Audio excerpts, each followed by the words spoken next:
the government coming? We need gasoline. With gasoline, you're going to bring food and gasoline and clothes and gasoline to run generators. Bring us generators. Bring us something to get heat. We're going to die if we get killed with the weather. We're going to die. We're going to freeze. We have no cars. President Obama, please listen to us down here. We are going to die. You don't understand. You got to get your trucks here on this corner. Buckle your seatbelt. It's time for another episode of the Prepper Recon Podcast. KDArmor.com is your one-stop shop for the most affordable body armor, period. With packages starting at $169.99 and free shipping on every order. KD offers soft armor and rifle threat rated armor up to level 4. Go to KDArmor.com and get your body armor today while you still can. Mention this ad and receive a free tactical scarf for a limited time with any body armor package. That's CATIarmor.com. All long-term storage food is not created equal. Folks who have been prepping for a while will tell you there's a long-term storage food that you can eat if you have to, and long-term storage food that you love to eat. The apocalypse will be tough enough. Buy high-quality foods that you'll love to eat from Valley Food Storage at valleyfoodstorage.com. Today's guest is Tim Young from selfsufficientman.com. Tim, welcome to the show. Thanks, Mark. Super glad to be here. Oh, absolutely. It's an honor to have you on. Now, when did you first wake up to the need to prepare? Oh, well, I think I went to sleep for a few decades. Actually, I was awake when I was a kid. I mean, I grew up in North Georgia mountains, hunting, fishing, and doing most things that people did back then, and then went away to corporate America for a few decades and kind of got lost in the business world.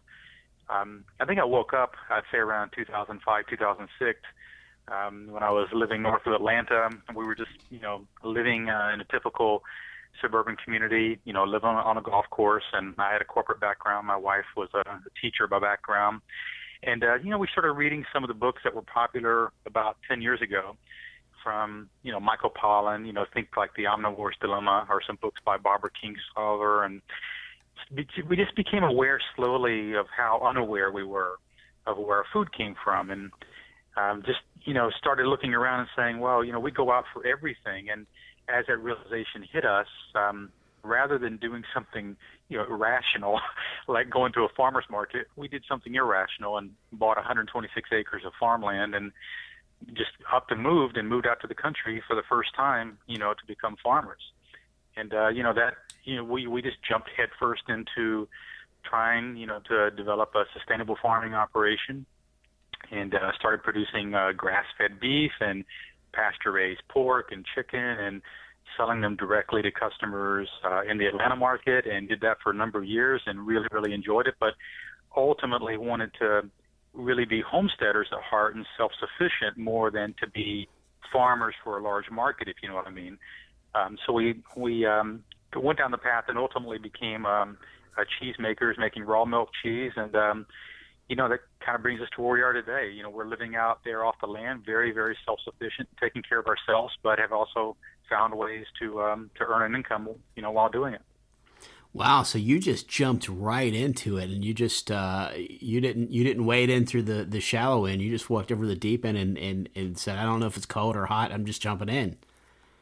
Yeah, I think one of the good things I had going for me, and one of the very bad things at the same time, is my background is an entrepreneur, and I came from I had a marketing services business prior to this, and a lot of entrepreneurs, they're not really afraid to do things. They will just jump in, and we totally jumped in, and so, we'll go learn how to farm. How hard can it be?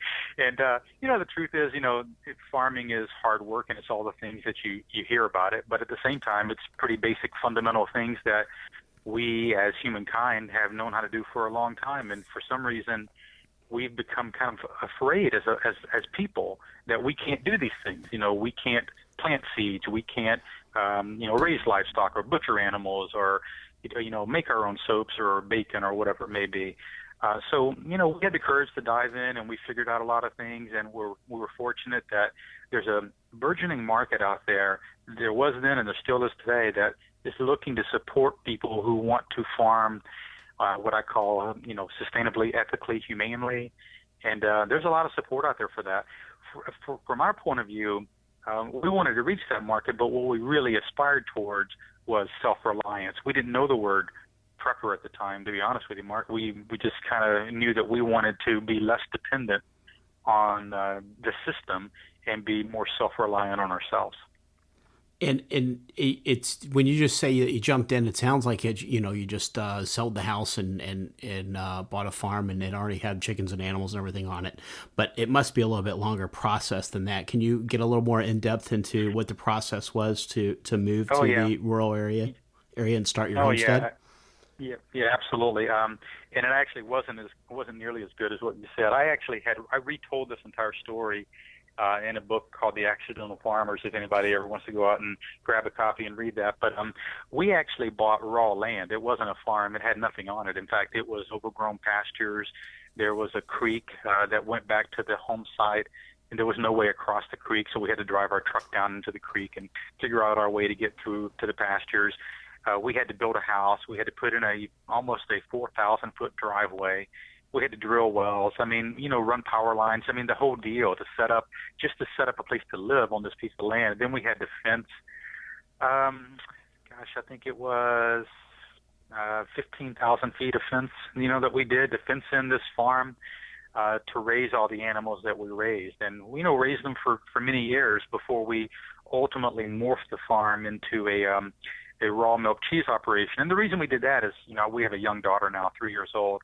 And when we knew that that was going to happen for us, we decided that we wanted the farm to be about maximizing our time with her. So those other operations took a little bit more time than the cheese operation, and so we focused on the cheese. But the process was, we sold our house in Atlanta.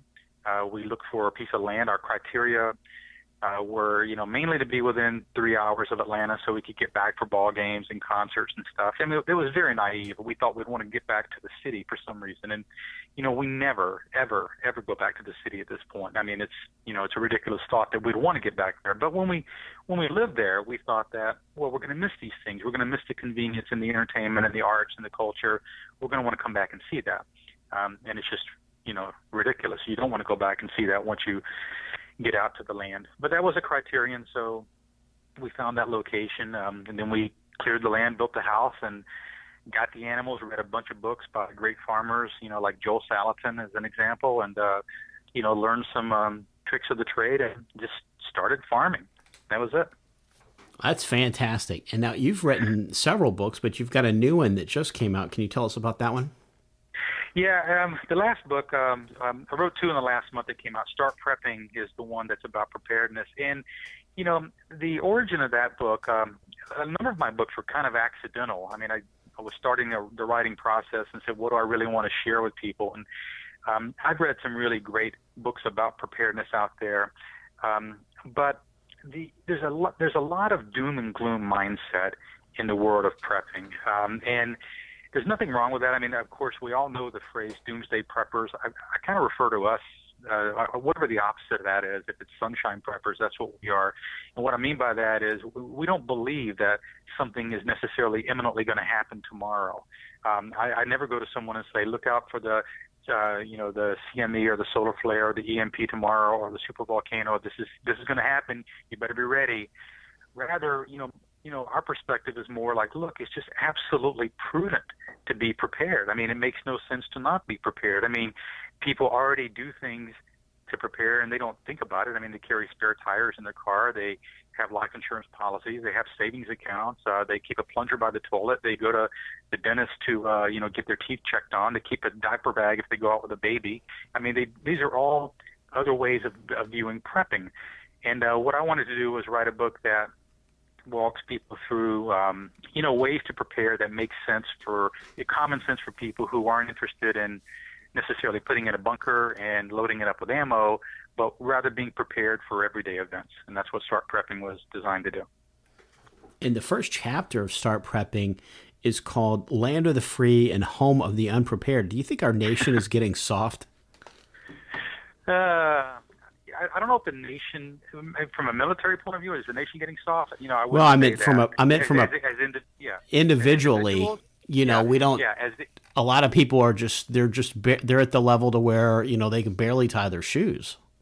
Well, let me say this. I mean, like I just said, I have a young daughter. She's 3 years old. So 3 years ago, she was an infant. And infants are completely dependent on their parents. Without their parents, they cannot live. As citizens, it's my view that we're 100% dependent. Food comes from someone else. Electricity comes from, no one knows where electricity comes from, but it comes from a utility company. Healthcare comes from doctors. Job comes from an employer if you're lucky, because people don't know how to employ themselves for the most part.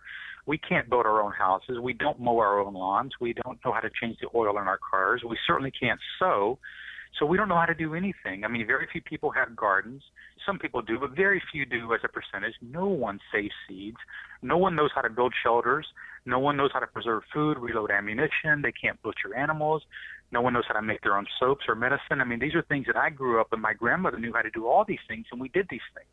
But today, our society, we rely on the dollar and Walmart for everything. Now, that's fine because, look, I mean, if you look around you, I mean, people are happy and content, and people are driving their cars right now as they're listening to your podcast and saying, you know, that's fine.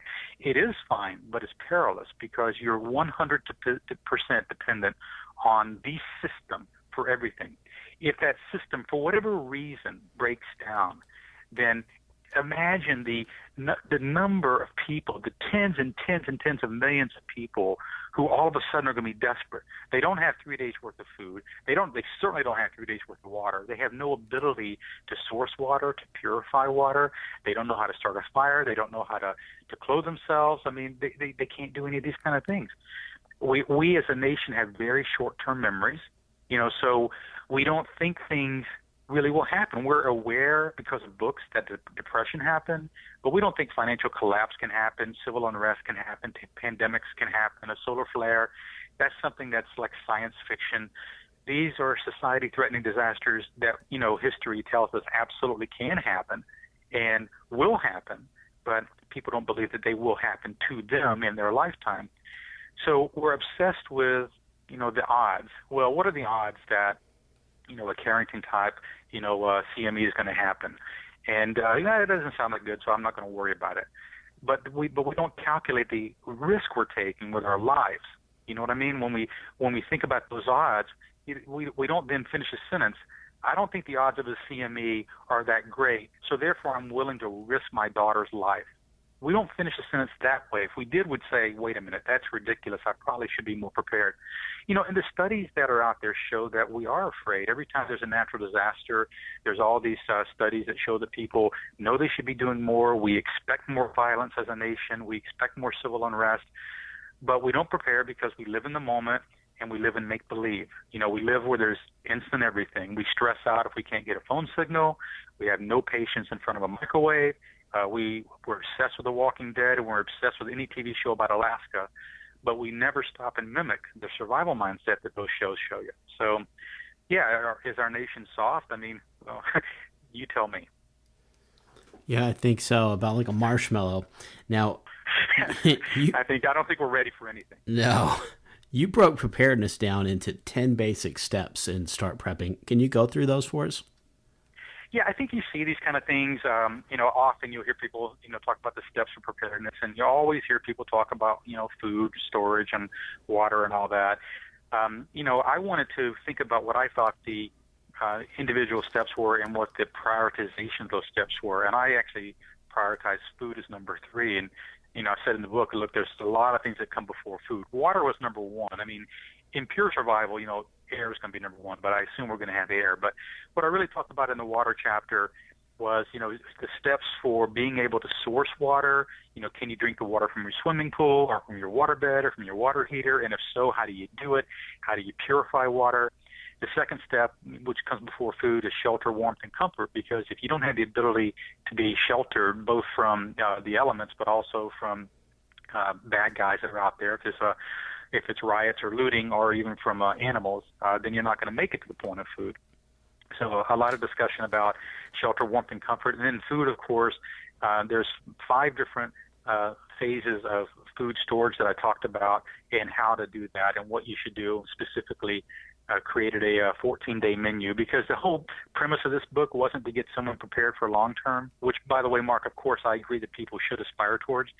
This book was all about to show them specifically how to prepare for short-term disasters, 14 to 30 days, because that's the most I thought I could get out of most people. So that's chapter included a 14-day menu. Do this exactly. You'll be prepared for 14 days. But it also dispelled some of the myths out there about the expiration dates in food that I know people worry about. The next step was energy, and I talked a lot about when to use a generator, when to use an inverter, how to produce your own energy. And then I got to one of what I think is the two most important chapters of the book, and this is sanitation and medical. And I think I said in the book that, if you've ever got a grid down scenario, people are going to be far more worried about where to go to the bathroom than they are what to eat. And I don't think people really have thought at all about, well, what happens if the electricity isn't working? Now, if you've got your own septic system, you're out on a farm, you should be okay. But most people rely on sewers, which rely on electricity, and there's going to be some big problems for people to deal with there. The chapter that I do think was the most important in the book was the next one, the next step, which is security and the survival mindset. And actually, it's such an important part of the book that I actually created a spin-off book that's coming out later this month called The Survival Mindset, because I'm just appalled at the lack of situational awareness that we all show when we're out and about. And when you look at the number of theater shootings and school shootings and church shootings, and it's happening everywhere, and these are good times, Mark. I mean, you and I could debate whether politically this nation's going in a good direction or whatever, but the fact is right now things are pretty stable for people. What happens when times aren't good? Right now times are pretty stable and good, and we have significant violence out there that people are unprepared for. So the longest chapter in the book was about security and the survival mindset. The next step after that was money and documents, how to be prepared for disasters, and had no mention, believe it or not, of gold or silver or precious metals. There's no encouragement in there whatsoever to get someone to invest in precious metals, not because I don't believe that real assets are important, but because the purpose of this book was to be prepared for 14 days to a month. And I don't really believe that precious metals is likely to help them in that situation. And, the next step was travel security. And, for example, as I'm talking to you now, I'm 5 hours from home. And we took a trip to see our parents, down some very backcountry roads. And this whole chapter breaks down, in addition to evacuation plans and when you might have to leave your home or to bug out, normal travel, when you go somewhere, what do you do when you have typical emergencies and, you're in the middle of nowhere, you pull over on the side of the road and, a couple of guys pull up and they want to help you. Do you know what to say? Are you prepared if you don't want to help, but they want to insist? So there's a lot of these little things that I put into the umbrella of preparedness that we don't always think about as preparedness, because preparedness means bullets and beans and Band-Aids to most people. But all these things mean preparedness. And the last two steps are communication, how you're going to communicate with people, and skills. What skills do you need to be better equipped to take care of yourself and be prepared? We're going to take a quick break and we'll be right back. I've personally been buying gold and silver from JM Bullion for over 2 years. They offer the best prices over spot that I can find, and I've never had a problem with an order. If you're looking to trade in some of your fiat paper for real money, check out jmbullion.com today. When disaster strikes, it's too late to prepare. PrepperRecon.com offers MOLLE-compatible individual first aid kits for your home, auto, or bug-out bag. These kits have everything you need to address a traumatic injury, including an Israeli battle dressing, quick clot, EMT shears, suture kit, Steri-strips, tourniquet, ACS chest seal, tough strip bandages, gauze, and so much more. $89 includes shipping. To buy your individual first aid kit, go to PrepperRecon.com and click the store tab at the top of the homepage. Order today before it's too late. You make cheese. You were talking about that a little bit earlier. Can you just give us the basics behind making cheese? Yeah, it's funny, right? Because when I first made cheese for the first time, and I've done many classes on teaching people to make cheese, it's like one of these things that we don't believe we can do, right? It's mystical, it's magic. I mean, it's just milk. And the way I thought about cheese when I first learned to make it was, well, people made cheese, hundreds of years ago. I mean, thousands of years ago. How did they do it? Now, they may not have understood the science to the degree that we do. But cheese basically is, heat the milk up if you're starting with cold milk. Otherwise, if it's coming right out of the sheep or the goat or the cow, then actually let it cool down a little bit. But when you get it to the right temperature, which is normally going to be, 88, 90 degrees, you're going to add starter culture. And the starter culture is just bacteria, that's friendly bacteria. And the reason you do that is if you didn't add the starter culture, there's already a lot of bacteria in the milk, particularly in raw milk. And some of that bacteria is harmful bacteria. Well, what all the bacteria likes to do is feed on the lactose, which is the milk sugar. When you add friendly bacteria to the milk, what it's going to do is start very aggressively consuming that lactose, and then it excretes lactic acid. So that causes the pH in the milk to drop. But since it so aggressively consumes that lactose, it doesn't give the bad bacteria any chance to get a toehold, if you will. So the bad bacteria just dies off. So you use the friendly bacteria to produce the lactic acid, and then once you get the pH to where you want it to be, you add rennet, which is normally about an hour later, and the rennet is just going to coagulate the milk into a coagulum, and then you're going to cut it. And you cut it different sizes depending on what you're trying to make. If you're making making a cheese like a camembert or a brie or a soft cheese, you cut it into big chunks, like maybe 1 or even 2-inch pieces. If you're making one of the cheeses I made was modeled after a Swiss cheese called Gruyere, you're going to cut that curd into the grains the size of rice, really small pieces, because you're trying to get all the moisture out of there because you want that cheese to age for a long time. And then in some cases, you're going to heat the milk. In the case of a camembert, you're not. You're basically going to hoop it right away. But in the case of a Gruyere, you're going to heat it up to about 130 degrees over the next hour. And again, that's the point of that, is to get all the moisture out of there. Then you're going to hoop it, and in some cases, you're going to press it. Cheeses like camembert and blue cheese, you don't press because those are gravity drained. If it's a cheese like a cheddar or a cheese like a Gruyere, you're going to press it with a fair amount of pressure. And then you're going to salt that, which often takes place in a brine bath if it's an aged cheese. And then you're going to age it. Now, there's lots of different cheeses. I'm not sure what your favorite cheese is, but I tend to specialize in hard cheeses that are aged for a long time. So think cloth-bound cheddar cheeses, think Swiss or Gruyere cheeses, Goudas, raclettes, and I also make blue cheeses. Well, it's fantastic. My wife's from France, so she loves cheeses. Oh yeah. They've got a different cheese for just about every day of the year there. So yeah, and in every region in France it's different too. Of course, yeah. We have no food culture here compared to what they have there. Yeah. Now you also smoke cheese. Does that help preserve it, or is that just a flavor enhancer?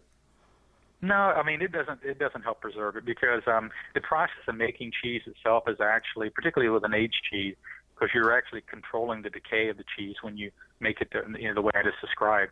That's your preservation process. This smoking is really for flavoring and for color. And I smoked, I think you're referring to a blog post I did on my website. I don't smoke commercially. I mean, you could, but the cheeses that I made commercially, were sold to really nice restaurants and retail shops. The cheeses I smoke at home, and I'll take a cheddar or I'll take a blue cheese and do a cold smoke to it. Cold smoke meaning I want to keep the temperature down at no higher than 85, but preferably for cheese around 70 degrees, and smoke it for about 2 hours or so.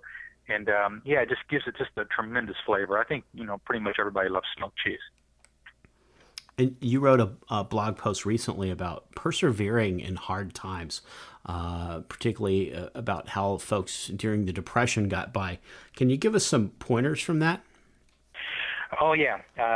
Survival tips in the Great Depression. That's right. There was a book I had listened to a number of times called Little Heathens, and that gave me the idea to that book was set in the 1930s, and she was recalling her childhood of the Depression. And that book really made me think about how a lot of people who, my family included, who survived the Great Depression didn't really know that there were hard times, because, they had food and, they still had their chickens and, they weren't living in the city. They weren't dependent, they weren't invested in the stock market. Their stock market was the livestock market. I mean, they had a cow, so for people like that, there wasn't a Great Depression. So if you can fast forward and extrapolate, there's a good life lesson there for the rest of us. Unfortunately, the world looks very different today. Very few of us live that kind of life. So the real tips that you learn from how you would survive and do well if there was a cataclysmic depression. What are the things that you would need to have it not really impact you too much? Well, number one, don't have any debt. Be debt free. And yeah, I understand that may be easier said than done, but when I wrote a book a year ago called How to Make Money Homesteading, and that book I profiled about 18 other people, and many of them had talked about how they had used Dave Ramsey's methods and they had gotten out of debt. So whatever it takes, I think people need to take the steps to not have any debt. Number two, people have simple pleasures, and this is one of the things that we actually enjoy a lot on our farmstead. They take you walk or take walks or you whittle instead of spending $200 a month on your satellite TV bill and $200 a month, for your phone bill. These are things that people never had to do before. And by the way, those are discretionary expenses. We think that they're necessities that we have to have and we can't live our life without. But really, I mean, if you wanted to, you don't need those things. They're not necessities. Number three, in terms of a lesson from the Great Depression, people respected food. I mean, you're not just putting food away and knowing how to pressure can and knowing how to preserve food or dehydrate food or whatever, but not wasting food. And also, how to recognize food, how to walk in the woods and recognize a wild edible. And, lamb's quarter. I mean, lamb's quarter is fantastic for you. It's free. It grows everywhere, but most people would not, even think about grabbing a weed like that and eating it, but they'll go to the store and spend a lot of money on bagged spinach from California that's been traveling for 2 weeks. And respect food by, when I lived on the house in Atlanta in suburbia, we had bought that house. It had this beautiful Bradford pear tree in the front yard. The trees that give you these beautiful white flowers for like 2 weeks out of the year in April. And only would we, as spoiled Americans, breed the fruit out of the tree. So now we have all these trees everywhere where they don't produce any fruit. And then our backyard was full of crepe myrtles, which are pretty flowers in the summer, but they don't produce anything to eat. So, I would have, any landscape have anything, that you can possibly eat. If you got fence lines, you put your grapevines there or your blackberry bushes. Plant trees that actually produce real pears and real apples and let them fall on your lawn. That's fine. But, we've gotten so far, away from that kind of thinking that it's really rare. I mean, we stop and look when we see an apple tree or a pear tree. You just never see those things. And, a couple other lessons from the Great Depression or from times gone by is to have some real skills. I mean, you just talked to me about how to make cheese.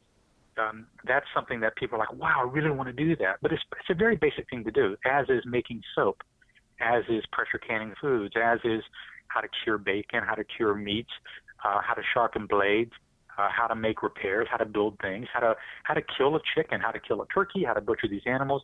These are all skills, Mark, that I do all the time, and I didn't do one of these things 10 years ago.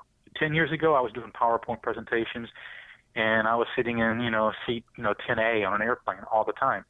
So you can go out and learn these things. I mean, it was our parents that got us away from these things, and their parents that got them away from these things. But we kind of have to take these things back. And the last thing I guess I would say as a lesson from back then is, we go to the doctor. Sorry for all you out there who are listening who are doctors. I'm not trying to cut into your business, but we go to the doctors way too much and for too many things. I mean, if you have to go to the doctor, if you have a serious condition, then by all means we need to be going. But, there's medicinal herbs that we can grow. There's tinctures and salves that we can make. We make all these things ourselves. And, there's a lot of things you can do to take care of yourself that we abdicate to professionals. Great advice. And can you tell the folks where they can find your blog and how do they purchase your books? Yeah, I keep a website at selfsufficientman.com. There's no hyphen. It's just selfsufficientman.com. And all my books are either on Audible or on Amazon. They're not. I don't sell them to Barnes & Noble or bookstores, but the print versions, the Kindle version, the Audible version is all on Amazon. Very cool. Tim, thank you so much for taking time to come on the show today, and keep up the great work. Mark, it's really my pleasure. Thank you. In the days of Noah, Book 3, Perdition. A global empire arises like a phoenix from the ashes of the world that was. The emerging order is unified by a new global currency and a single world religion, which are mandated by an imposed UN treaty. In the interest of unity and peace, a zero-tolerance policy for dissenters is enacted and strictly enforced. hunted down like common criminals for daring to resist the state, Noah Parker's group will have to rely on faith and wits to endure the powers of darkness which are quickly consuming the earth. Buy your copy of The Days of Noah, Book 3, Perdition, by best-selling author Mark Goodwin in paperback, Kindle, or audio edition from Amazon.com today.